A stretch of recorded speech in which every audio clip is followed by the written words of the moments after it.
बंधुओं नमस्कार। और कल की वीडियो में आपने सुना था कि जिस समय यशोदा मैया उखल में श्री कृष्ण जी को बांध देती हैं और अपने काम धंधे में लग जाती हैं गृह कार्यों में, तो इसी समय उन्होंने दो अर्जुन वृक्ष से नलकूबर और मणिग्रीव नाम के उनका उद्धार किया। और आगे यहाँ पर वही वीडियो वही प्रसंग जारी रहता है। तो राजा परीक्षित ने पूछा कि भगवान आप कृपया यह बतलाइए कि नलकूबर और मणिग्रीव को शाप क्यों मिला। उन्होंने ऐसा कौन सा निंदित कर्म किया था जिसके कारण परम शांत देवर्षि नारद जी को भी क्रोध आ गया। तो श्री सुखदेव जी ने कहा, परीक्षित, नलकूबर और मणिग्रीव ये दोनों एक तो धनाध्यक्ष कुबेरों के लाडले लड़के थे और दूसरे इनकी गिनती हो गई रुद्र भगवान के अनुचरों में। इससे उनका घमंड बढ़ गया। एक दिन वे दोनों मंदाकिनी के तट पर कैलाश के रमणीय उत्पद में वारुणी मदिरा पीकर मनोन्मत्त हो गए थे। नशे के कारण उनकी आंखें घूम रही थी। बहुत सी स्त्रियां उनके साथ गा बजा रही थी और वे पुष्पों से लदे हुए वन में उनके साथ विहार कर रहे थे। उस समय गंगा जी में 5 के 5 कमल खिले हुए थे। वे स्त्रियों के साथ जल के भीतर घुस गए और जैसे हाथियों का जोड़ा हथिनियों के साथ जल क्रीड़ा कर रहा हो, वैसे ही वे उन युवतियों के साथ तरह तरह की क्रीड़ा करने लगे। परीक्षित, संयोगवश उधर से परम समर्थ देवर्षि नारद जी आ निकले। उन्होंने उन यक्ष युवकों को देखा और समझ लिया कि यही समय मत वाले हो रहे हैं। देवर्षि नारद को देखकर वस्त्रहीन अप्सराएं लजा गई। शाप के डर से उन्होंने तो अपने अपने कपड़े झटपट पहन लिए, परंतु उन यक्षों ने कपड़े नहीं पहने। जब देवर्षि नारद जी ने देखा कि ये देवताओं के पुत्र होकर श्रीमत से अंधे और मदिरपान करके उन्मत्त हो रहे हैं, तब उन्होंने उन पर अनुग्रह करने के लिए शाप देते हुए यह कहा। तो जिस समय नारद जी ने उनको श्राप दिया तो उसमें 2 हेतु थे। तो देवर्षि नारद के श्राप देने में 2 हेतु कौन कौन से थे? एक तो अनुग्रह कि उनके मन का नाश हो जाए और दूसरा अर्थ श्री कृष्ण की प्राप्ति हो जाए। तो ऐसा प्रतीत होता है कि त्रिकालदर्शी देवर्षि नारद अपनी ज्ञान दृष्टि से उन्होंने यह जान लिया कि इन पर भगवान का अनुग्रह होने वाला है। इसी से उन्हें भगवान का भावी कृपा पात्र समझकर ही उनके साथ उन्होंने छेड़छाड़ की। तो नारद जी ने कहा कि जो लोग अपने प्रिय विषयों का सेवन करते हैं उनकी बुद्धि को सबसे बढ़कर नष्ट करने वाला है श्रीमद् धन संपत्ति का नाश, श्रीमद् धन संपत्ति का नशा। हिंसा आदि रजोगुणी कर्म और कुलीनता आदि का अभिमान भी उससे बढ़कर बुद्धि भ्रंशक नहीं है, क्योंकि श्रीमद् के साथ साथ तो स्त्री, जुआ और मदिरा भी रहती है। ऐश्वर्य मोह श्रीमद् से अंधे होकर अपनी इंद्रियों के वश में रहने वाले क्रूर पुरुष अपने नाशवान शरीर को तो अजर अमर मान बैठते हैं और अपने ही जैसे शरीर वाले पशुओं की हत्या करते हैं।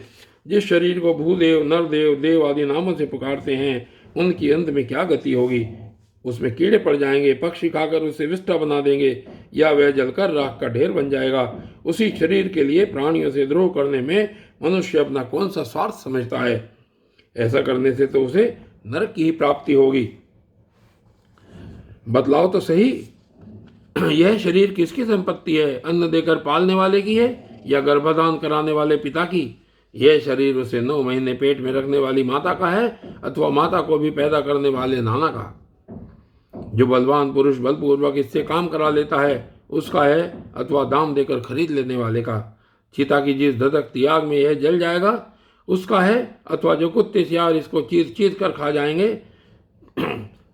और खा जाने की आशा लगाए हुए बैठे हैं उनका? यह शरीर एक साधारण सी वस्तु है, प्रकृति से पैदा होता है और उसी में समा जाता है। ऐसी स्थिति में मूर्ख पशुओं के सिवा और ऐसा कौन बुद्धिमान है जो इसको अपना आत्मा मानकर दूसरों को कष्ट पहुंचाएगा, इसके उनके प्राण लेगा? जो दुष्ट श्रीमत से अंधे हो रहे हैं उनकी आंखों में ज्योति डालने के लिए दरिद्रता ही सबसे बड़ा अंजन है, क्योंकि दरिद्र यह देख सकता है कि दूसरे प्राणी भी मेरे ही जैसे हैं। जिसके शरीर में एक बार कांटा गड़ जाता है वह नहीं चाहता कि किसी भी प्राणी को कांटा गड़ने की पीड़ा सहन करनी पड़े, क्योंकि उस पीड़ा और उसके द्वारा होने वाले विकारों से वह समझता है कि दूसरे को भी वैसी ही पीड़ा हो रही होगी। परंतु जिसे कभी कांटा गड़ा ही नहीं वह उसकी पीड़ा का अनुमान नहीं कर सकता। दरिद्र में घमंड और हेकड़े नहीं होती, वह सब तरह की मदों से बचा रहता है, बल्कि देववश उसे जो कष्ट उठाना पड़ता है वह उसके लिए बहुत बड़ी तपस्या करता है। जिसे प्रतिदिन भोजन के लिए अन्न जुटाना पड़ता है। भूख से जिसका शरीर दुबला पतला हो गया है, उस दरिद्र की इंद्रियां भी अधिक विषय नहीं भोगना चाहती, सूख जाती हैं, और फिर वह अपने भोगों के लिए दूसरे प्राणियों को सताता नहीं, उनकी हिंसा नहीं करता।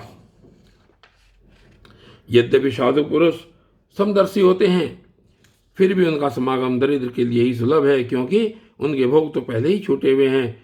अब संतों के संग से उसकी लालसा तृष्णा भी मिट जाती है और शीघ्र ही उसका अंतःकरण शुद्ध हो जाता है। और यहाँ पर कहा गया है कि जो धनी व्यक्ति होता है, धनी व्यक्ति के अंदर 3 दोष होते हैं। नंबर 1 धन, धन का अभिमान और धन की तृष्णा। दरिद्र पुरुष में पहले 2 नहीं होते, केवल तीसरा ही दोष रहता है। इसलिए सत्पुरुषों के संग से धन की तृष्णा मिट जाने पर धनियों की अपेक्षा उसका शीघ्र कल्याण हो जाता है। तो उसकी लालसा तृष्णा मिट जाती है और शीघ्र ही उसका अंतःकरण शुद्ध हो जाता है। जिन महात्माओं के चित्त में सबके लिए समता है, जो केवल भगवान के चरणार बिंदों का मकरंद रस पीने के लिए सदा उत्सुक रहते हैं, उन्हें दुर्गुणों के खजाने अथवा दुराचारियों की जीविका चलाने वाले और धन के मत से मत वाले दुष्टों की क्या आवश्यकता है। वे तो उनकी उपेक्षा के ही पात्र हैं। तो धन स्वयं एक दोष है। 7वें स्कंद में इसमें कहा गया था कि जितने से पेट भर जाए उससे अधिक को अपना मानने वाला चोर है और दंड का पात्र है। सहस्तेनो दंड महर्षि। भगवान भी कहते हैं कि जिस पर मैं अनुग्रह करता हूँ उसका धन छीन लेता हूँ। इसी से सत्पुरुष प्राय धनियों की उपेक्षा करते हैं। तो ये दोनों यक्ष वारुणी मदिरा का पान करके मत वाले और श्री मद से अंधे हो रहे हैं। अपनी इंद्रियों के अधीन रहने वाले इन स्त्री लंपट यक्षों का अज्ञान जनित मन में चूर चूर कर दूंगा। देखो तो सही कितना अनर्थ है कि ये लोकपाल कुबेर के पुत्र होने पर भी मंदोन्मद होकर अचेत हो रहे हैं, और इनको इस बात का भी पता नहीं है कि हम बिल्कुल नंग धड़ंग हैं। इसलिए ये अब दोनों अब वृक्ष योनियों में जाने के योग्य हैं। ऐसा होने से इन्हें फिर इस प्रकार का अभिमान न होगा। वृक्ष योनि में जाने पर भी मेरी कृपा से इन्हें भगवान की स्मृति बनी रहेगी, और मेरे अनुग्रह से देवताओं के 100 वर्ष बीतने पर इन्हें भगवान शिक्षण का सानिध्य प्राप्त होगा, और फिर भगवान के चरणों में परम प्रेम प्राप्त करके ये अपने लोक में चले जाएंगे। तो ऐसे यहाँ पर उन्होंने कहा कि शाप वरदान से तपस्या क्षीण होती है। नलकुबर मणिग्रीव को शाप देने के पश्चात नरनारायण आश्रम की यात्रा करने का अभिप्राय यह है कि फिर से तप संचय कर लिया जाए। तो श्री सुखदेव जी कहते हैं कि देवर्षि नारद इस प्रकार भगवान नरनारायण के आश्रम पर चले गए।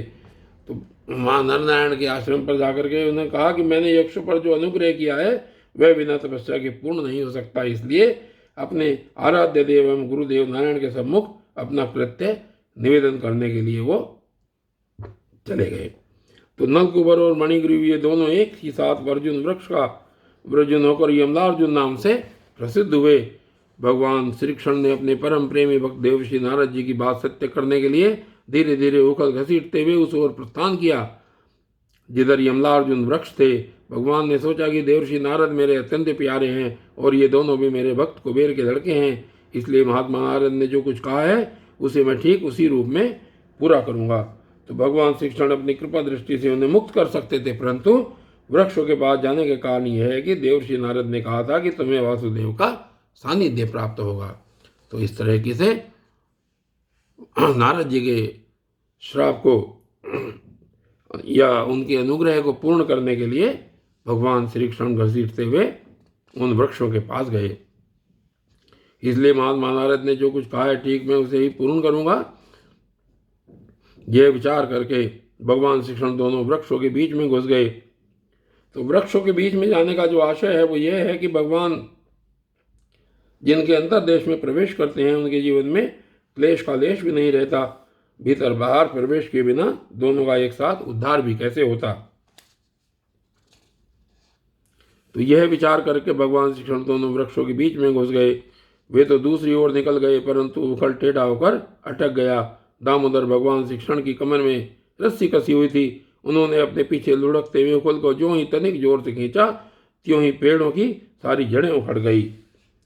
तो इसमें कहा गया है कि जो भगवान के गुण भक्त वात्सल्य आदि सदृश सदगुण या रस्सी से बंधा हुआ है वह त्रियक गति यानी कि पशु पक्षी या टेढ़ी चाल वाला ही क्यों न हो दूसरों का उद्धार कर सकता है। अपने अनुयायी के साथ किया हुआ काम जितना यशकर होता है उतना ही हाथ से नहीं यशस्कर होता है, उतना अपने हाथ से नहीं, मानो यही सोचकर अपने पीछे चलने वाले उखल के द्वारा उनका उद्धार करवाया। तो उखल टेढ़ा होकर के अटक गया और दामोदर भगवान श्री कृष्ण की कमर में रस्सी कसी हुई थी, उन्होंने अपने पीछे लुढ़कते हुए उखल को ज्यों ही तनिक जोर से खींचा, त्यों ही पेड़ की सारी जड़ें उखड़ गई। समस्त बल विक्रम के केंद्र भगवान का तनिक सा जोर लगते ही पेड़ों के तने, शाखाएं, छोटी मोटी डालियां और एक एक पत्ते कांप उठे और वे दोनों बड़े जोर से तड़तड़ाते हुए पृथ्वी पर गिर पड़े। उन दोनों वृक्षों में से अग्नि के समान तेजस्वी दो सिद्ध पुरुष निकले। उनके चमचमाते हुए सौंदर्य से दिशाएं दमक उठी। उन्होंने संपूर्ण लोकों के स्वामी भगवान श्री कृष्ण के पास आकर उनके चरणों में सिर रखकर प्रणाम किया और हाथ जोड़कर शुद्ध हृदय से वे इस प्रकार स्तुति करने लगे। उन्होंने कहा, सच्चिदानंद स्वरूप, सबको अपनी ओर आकर्षित करने वाले परम योगेश्वर श्री कृष्ण, आप प्रकृति से अतीत स्वयं पुरुषोत्तम हैं। वेदज्ञ ब्राह्मण यह बात जानते हैं। यह अव्यक्त और अव्यक्त संपूर्ण जगत आपका ही रूप है। आप ही समस्त प्राणियों के शरीर, प्राण, अंतःकरण और इंद्रियों के स्वामी हैं तथा आप ही सर्वशक्तिमान, काल, सर्वव्यापक एवं अविनाशी ईश्वर हैं। आप ही महतत्व और वह प्रकृति हैं जो अत्यंत सूक्ष्म एवं सत्वगुण, रजोगुण और तमोगुण रूपा है। आप ही समस्त स्थूल और सूक्ष्म शरीरों के कर्म, भाव, धर्म और सत्ता को जानने वाले सबके साक्षी परमात्मा हैं। वृत्तियों से ग्रहण किए जाने वाले प्रकृति के गुणों और विकारों के द्वारा आप पकड़ में नहीं आ सकते। स्थूल और सूक्ष्म शरीर के आवरण से ढका हुआ ऐसा कौन सा पुरुष है जो आपको जान सके, क्योंकि आप तो उन शरीरों के पहले भी एक रस विद्यमान थे। समस्त प्रपंच के विधाता भगवान वासुदेव को हम नमस्कार करते हैं। प्रभु, आपके द्वारा प्रकाशित होने वाले गुणों से ही आपने अपनी महिमा छिपा रखी है। पर ब्रह्म स्वरूप श्री कृष्ण, हम आपको नमस्कार करते हैं। आप प्राकृत शरीर से रहित हैं, फिर भी जब आप ऐसे पराक्रम प्रकट करते हैं जो साधारण शरीरधारियों के लिए शक्य नहीं है और जिनसे बढ़कर तो क्या जिनके समान भी कोई नहीं कर सकता, तब उनके द्वारा उन शरीरों में आपके अवतारों का पता चल जाता है। प्रभु, आप ही समस्त लोगों के अभ्युदय और निश्रेयस के लिए इस समय अपनी संपूर्ण शक्तियों के से अवतीर्ण हुए हैं। आप समस्त अभिलाषाओं को पूर्ण करने वाले हैं। परम कल्याण साध्य स्वरूप आपको नमस्कार है। परम मंगल साधन स्वरूप आपको नमस्कार है। परम शांत सबके हृदय में विहार करने वाले यदुवंश शिरोमणि श्री कृष्ण को नमस्कार है। अनंत, हम आपके दासानुदास हैं। आप यह स्वीकार कीजिए, देव ऋषि भगवान नारद के परम अनुग्रह से ही हम अपराधियों को आपका दर्शन प्राप्त हुआ है। प्रभु, हमारी वाणी आपके मंगलमय गुणों का वर्णन करती रहे, हमारे कान आपकी रसमयी कथा में लगे रहे, हमारे हाथ आपकी सेवा में और मन आपके चरण कमलों की स्मृति में रम जाए। यह संपूर्ण जगत आपका निवास स्थान है। हमारा मस्तक सबके सामने झुका रहे। संत आपके प्रत्यक्ष शरीर हैं, हमारे आंखें उनका दर्शन करती रहें।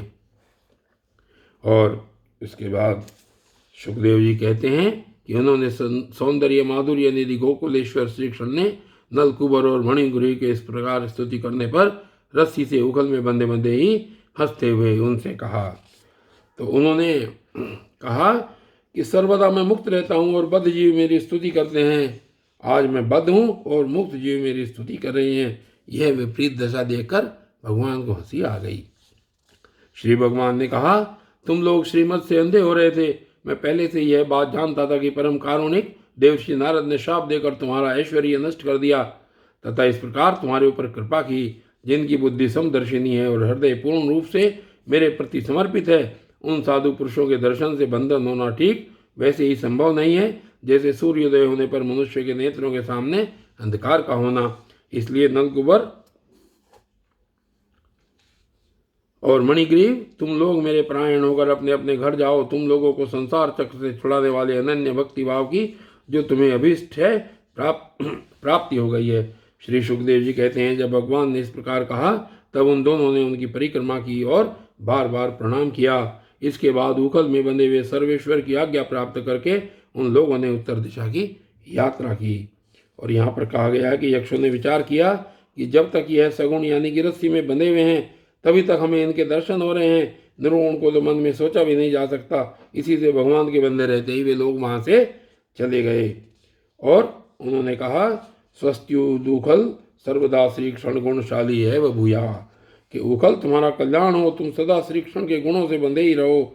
ऐसा उखल को आशीर्वाद देकर वे दोनों यक्ष वहाँ से चले गए। और बंधुओं, आज की इस वीडियो में सिर्फ इतना ही, और आगे बाल श्री कृष्ण की और क्या क्या लीलाएं होती हैं ये आगे देखेंगे। तब तक के लिए धन्यवाद।